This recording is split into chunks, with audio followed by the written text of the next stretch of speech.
Despite a 27% decline from the previous year, Nigerians in diaspora remitted $16.8 billion in 2020, making them a major contributor to the nation's economic well-being.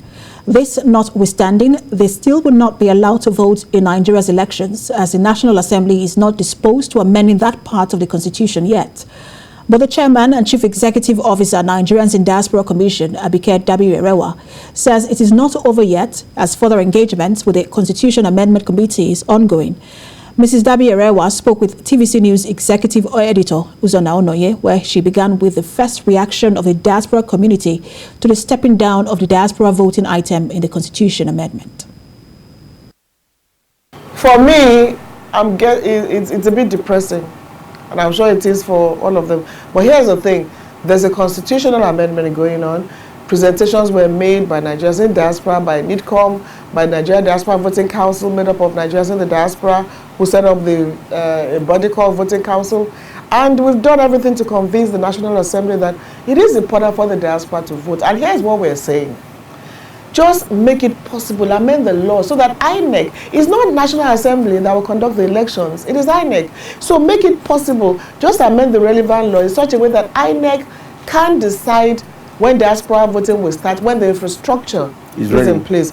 But as I speak to you today, it's been stepped down for further consultations with INEC. You know, I've been in Parliament for a while. That may be yes or no, but we are not giving up.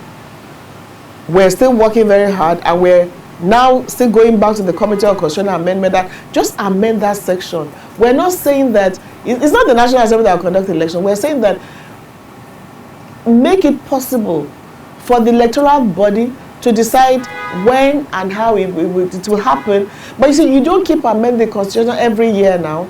So this one that you're amending, just amend that part of it. So that it's INEC that, like you're talking about electronic transmission, it's INEC, you know, that will decide if it's possible or not. So we're saying it may not happen in 2023. It's not even, let's be practical. But amend the laws in such a way that in future elections, because you are not going to be amending. The INEC might even decide to start taking it country by country, exactly. The country that is ready. For INEC can even decide that maybe officers posted there, maybe you have been posted somewhere abroad, and you want to vote while you are there. So, and it's not going to be something that you start everybody at the same time. No. And then there are rules. For the purpose of even this diaspora voting, like I said, the definition of a diaspora is a legal resident. So if you're a refugee, you are not qualified. If you're an illegal migrant, you're not qualified. But if you're a legal resident, you should be able to. And then we are making it seem like you're doing a favor. It is their right.